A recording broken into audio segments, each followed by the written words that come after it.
Welcome back to Right on Four Corners. I'm your host, DelSheree Gladden. I am a USA Today bestselling author with over 30 published novels and a ninth grade English teacher. And by the time listeners are hearing this, I'll be back at school. But when we're recording, enjoying the last few weeks of summer and reading lots of fun stuff. And I'm excited on this week because this was a different book with a really fun premise that we'll get into. But today we'll be talking with Emily Jones about her debut novel, Nahia. Emily, go ahead and introduce yourself. Sure. Hi. Well, my name is Emily Jones, and I am an archaeologist and a professor of anthropology at the University of New Mexico, but I'm also a writer of fiction. In my life as an archaeologist, I study the connections between people and the environment in the past. And as a writer, I've tried all sorts of things. But my fiction debut, Nahia, it's a young adult historical fantasy that talks about a particular moment in time about 8,000 years ago on the Iberian Peninsula in what today is Spain. And this is one that, when you think historical fiction, you think, maybe the 1800s or Regency area, things like that. So you're going a bit further back. And I got to hear you speak about this at your signing earlier this summer. You are taking this to a historical time period that often isn't addressed in historical fiction, which is really cool to explore something new. And so tell us a little bit about what this area would have looked like, and at this point in history, what is Nahia's world like? Yeah, sure. So this is the time period, archaeologists often call it the Mesolithic. So it's a time period when people are hunters and gatherers. So they're not agriculturalists, they're not growing crops. They're getting their food by moving around the landscape and harvesting what today we call wild foods. Humans have been hunters and gatherers for most of our history. It's only in the past 10,000 years ago or so that some people have started to do things like growing crops. So the story, in Nahia's time, she is a member of a band that is a hunting and gathering band living on the Iberian Peninsula. And this is a time period when agriculturalists arrive from farther east. And so the novel explores what it would have been like to live through this kind of transition. The Iberian Peninsula during this time period, it was, as far as we can tell, it was very wooded, particularly in the area where she was living. So it was very forested. And as agriculturalists came in, there's a lot of clearing and a lot of transition into landscapes that, today the landscapes of the Iberian Peninsula are more open. And that's a process that would have started when these agriculturalists arrived. Well, and you really go into, and this is only one aspect of the overall story, the difficulty of that transition and the impact that it had both on the people culturally and just their day-to-day lives, as well as on the natural environment. And it's interesting because as you read the book, you're identifying with the different characters and you feel for Nahia, and she's, losing aspects of her identity really by seeing this happen. But also being a reader in the modern time, you're also kind of well, this is just kind of the route things are going to take. It's the outcome as far as that part of the story. So there's this internal conflict for the reader of sympathizing with Nahia, the character, but also understanding, this is kind of progression of most areas of civilization. There are certainly still areas of the world that live in a more, I don't know how to describe it, but more natural way of society of living and using the natural world a little bit more completely. Yeah. There are still hunting and gathering people around, although of course their life is very changed too. It's not the same as it would have been for the Mesolithic because everybody lives, even people who are hunting and gathering today live with people who rely on crops and now industry around them. So yeah. So when I sat down to write this book, and I didn't sit down to write it with the idea that I was going to write about a particular, how do I put this? I didn't sit down to write it with the idea of teaching in mind. I sat down to write it in part because I was thinking a lot about how the transition from the Mesolithic, so the period of hunter-gatherers, to the Neolithic, the period of the first agriculturalists, rolled out in this part of the world. I do archaeological work in Spain, although typically in a slightly earlier period. But I was thinking about the Mesolithic, Neolithic transition. And what really interested me about it was, what would it have been like to live through this transition? Like, as a person, what would it have been like to experience this? And that, of course, like you say, is really outside the realm of any experience that we today would have had, just because agriculture's been around for a long time. It's dominant in the world. So that's where it started, was trying to think about this. And, in the case of this transition in this particular part of the world, agriculture was brought by outside people. So it was essentially an experience of colonization. It has the closest parallels I could come up to that we today have experienced is what does it mean to be colonized? So that's kind of how the story went in that particular direction. I should say, though, adaptation, how we live in the world, we contribute to the environment that we're living in. But it's also true that different times and places, different adaptations make more sense. It may be that several hundred years from now, most of us find that being hunter-gatherers makes more sense. It just depends. But it's true for sure that when agriculture comes in, it's a different way of relating to the environment than what comes before.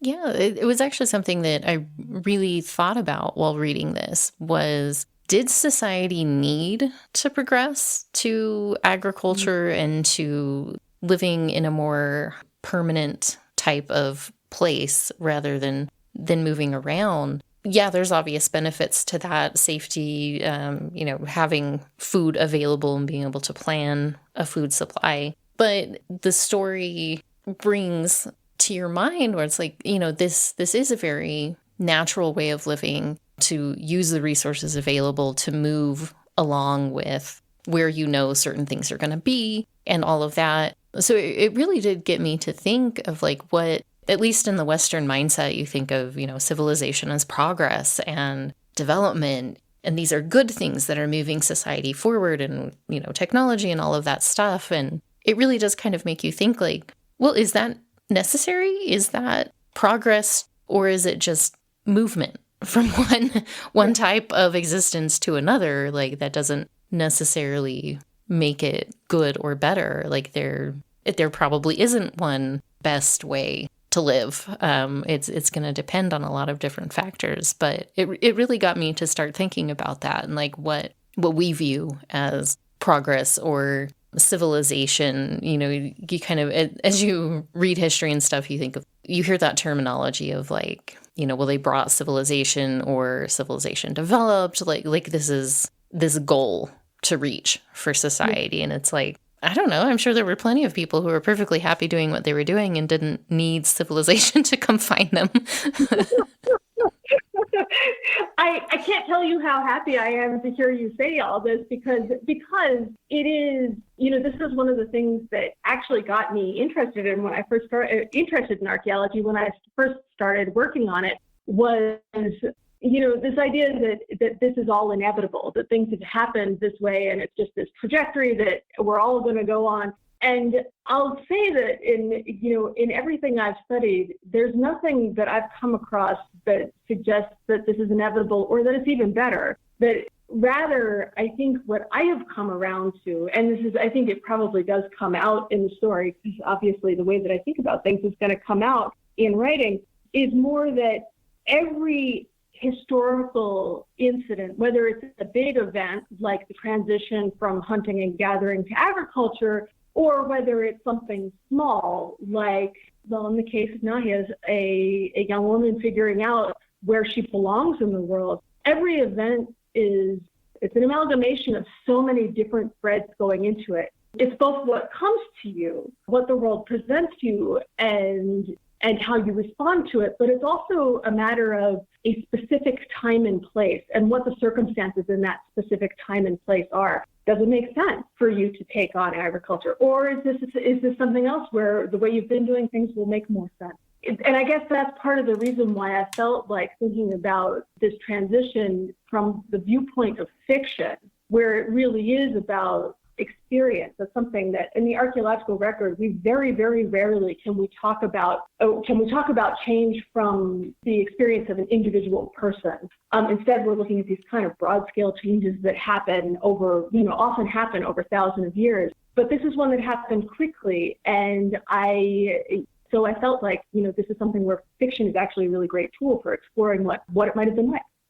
I think that is a great use for fiction because, like you said, you can look at what's there, the records, the evidence, but there's still going to be that level of interpretation. How do you put it all together? And how do you look at, and this is probably a little bit different with archaeology because it's not necessarily a narrative written by someone when you're looking at objects and those types of records. But what's left, what survives, it's not going to give you the full picture. You're kind of taking what bits and pieces are available and then interpreting, making the best logical and scientific guesses that can be made based on what you have. But yeah, that doesn't tell you about the individual experience.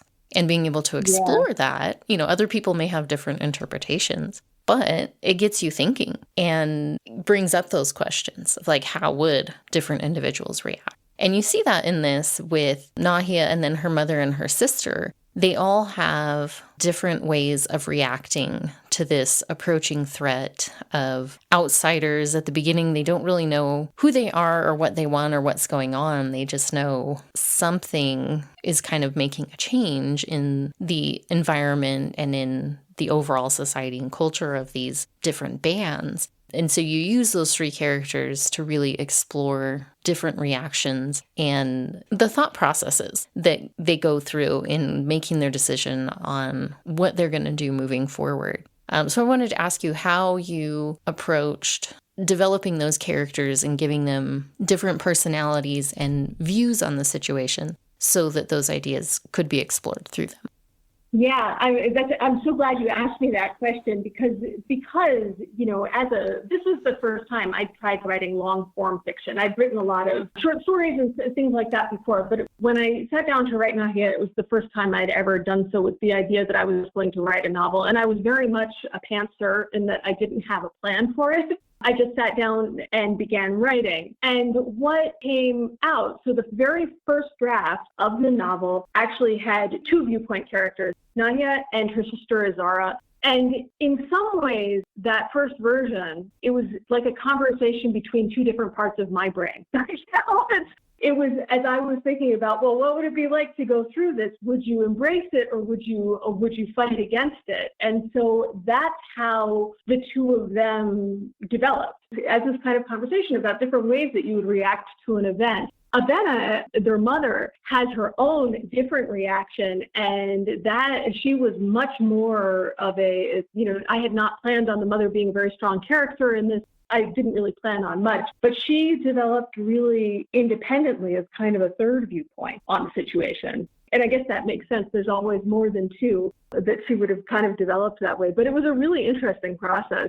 I did eventually, following some advice from my agent, I rewrote it with just one viewpoint character because I think it was too hard in its initial form. There were too many viewpoints that were too strong, and I think it weakened the overall novel. But it was a fun exercise, and I have to say, it's like as I've been working on new projects, I've found myself doing a lot of free writing from the perspective of other characters who aren't the main viewpoint character, just to get my mind around what's exactly going on here. It's a really valuable writing exercise to look at things from multiple perspectives, like rewriting a scene. And it can help in a couple things. It can help you find the right viewpoint. And sometimes you start with the wrong viewpoint and it's like, oh, this actually is way better from this other point of view. But it's something I do in my class with my students with whatever we're reading. So I usually try to pick something that has multiple perspectives to make them think a little bit harder about stuff. And like last year we did To Kill a Mockingbird. And so there were scenes that I picked out. It was like, okay, we saw this from Scout's point of view, but what about everybody else? You have to pick someone different and rewrite that scene from that character's point of view, just trying to get them to recognize and see that this isn't always an easy situation. You have a gut reaction, but that's going to be different from everybody else's. And I think it's interesting because even though you went down to the single point of view, which I think worked really well, I think that experience of having written things in other points of view really shone through, because the sister's point of view, I think especially, was really believable, and I could empathize with it and I could see her logic. Yeah, I mean, if you're in that position of having to keep your band going and find a way for them to survive in this new world that's developing, she makes choices that you can understand and see. Like, even if you wouldn't make the same choice, you can understand where she's coming from. And yeah, so that's interesting to hear that you originally had written things with her perspective in mind. I think that really added a good layer of depth to her character. I'm really interested that you, in your class, have students work on this with reading. I have to say that writing it that way has made me read other works of fiction differently too. It seems like a really great way to get students engaged in reading, to read at multiple levels. Because I think we're all inclined to see things from a particular point of view. And how do we keep the mind flexible? It's by trying to see things from somebody else's point of view. Absolutely. Well, and working with 14-year-olds, they tend to be very stuck in their own heads and whatever their parents have taught them. And it's like, and there's other things to think about too. Let's try to open up our minds a bit. So many of the students I work with are 18, and there it's very often whatever their parents don't like, that's what their point of view is. Mm-hmm. It's all growing up. So it is a process for sure.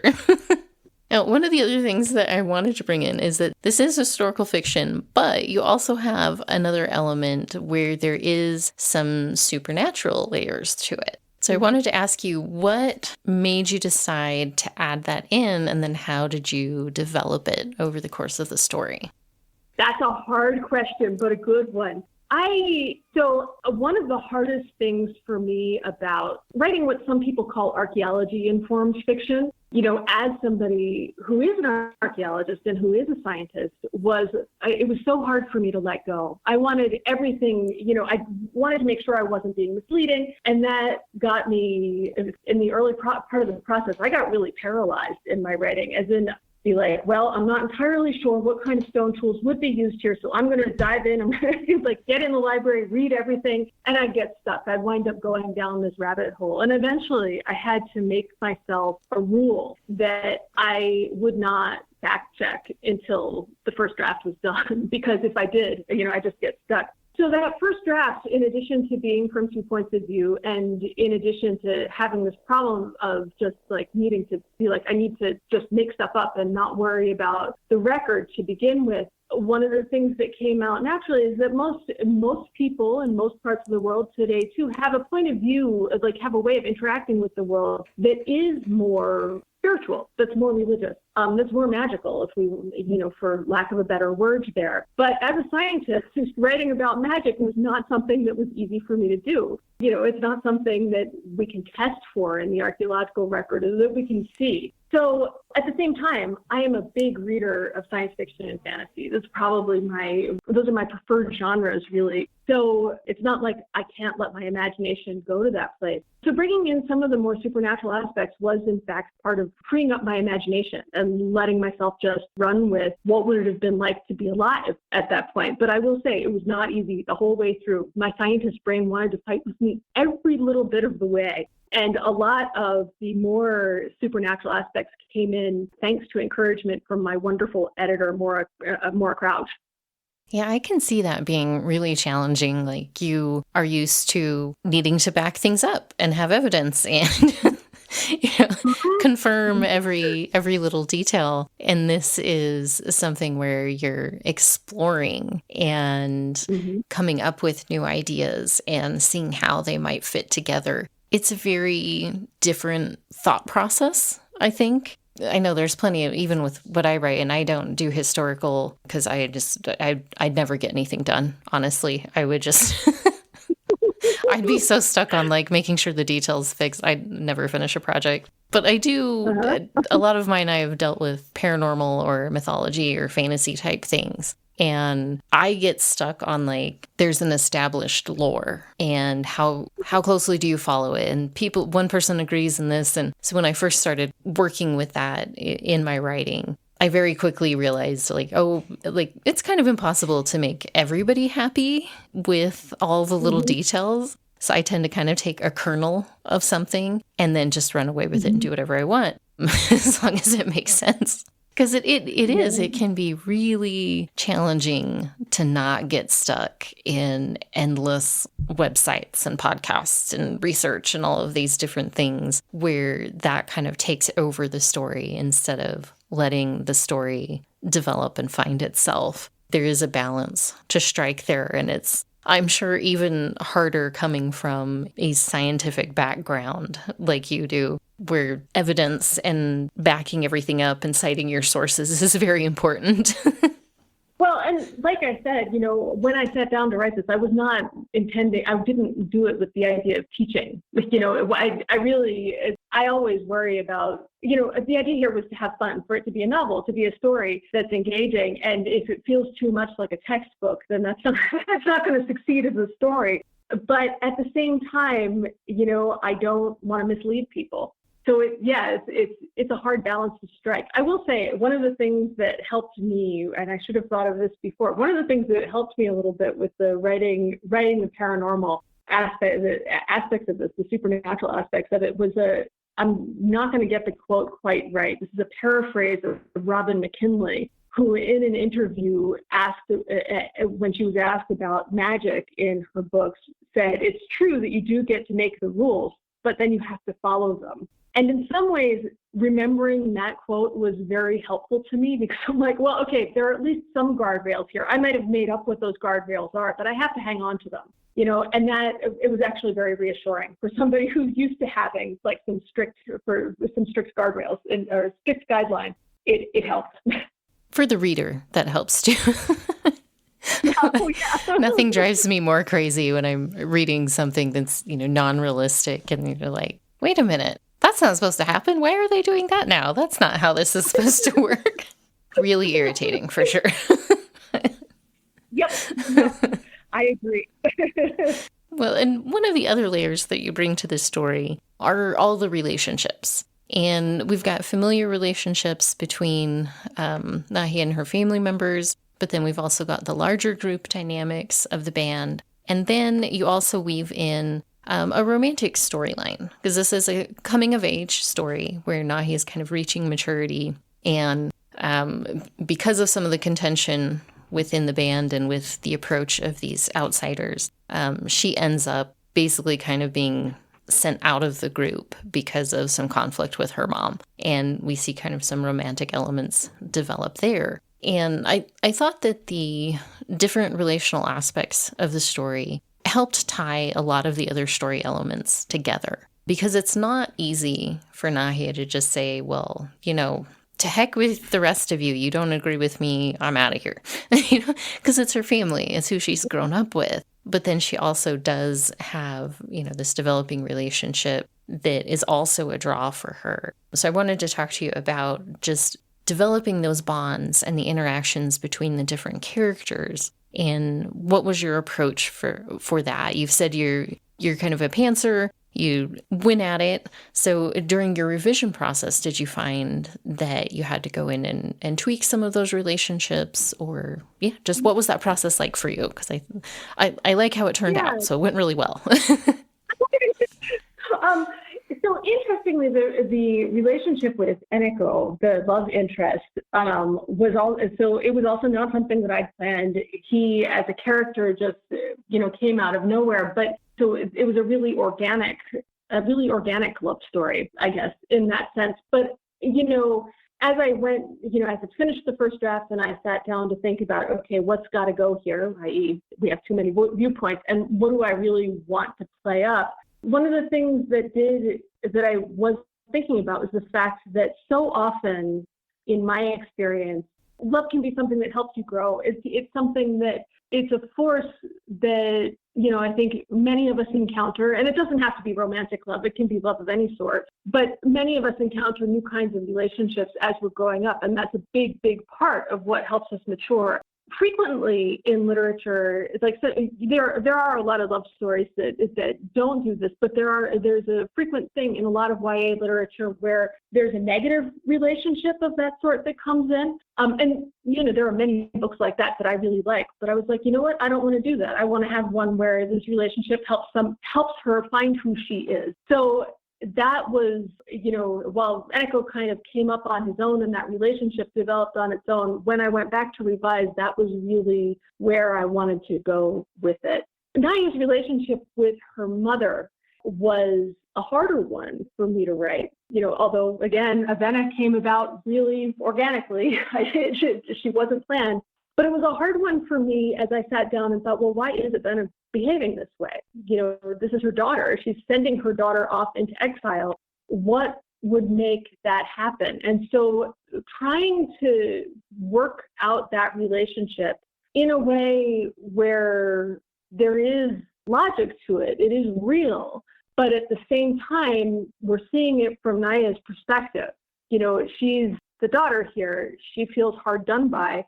How do we make that work? I probably should have gone back and rewritten parts of it from Avenna's point of view too, because it was a hard one for me. It took a long time to get that right. Well, I think parent-child relationships, I think, just are inherently complicated.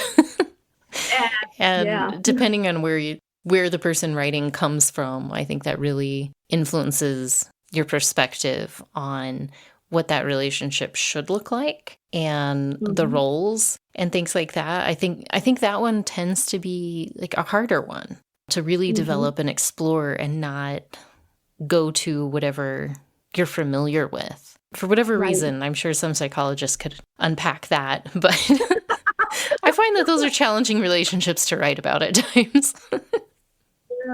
Yeah. Well, yeah, because and I think it's an interesting one with anything that is about coming of age too, because so much of coming of age is figuring out one's own authority, which means there's inevitably going to be some kind of transition with the authority figures. In Naya's case, her mother is her mother, but is also the leader of her band, and so it's kind of like a double authority. Yeah, that really adds that extra layer of complexity that she's got to untangle as she's finding her own place and her own power, both just as an individual, but on the supernatural elements as well, trying to sort all of that out.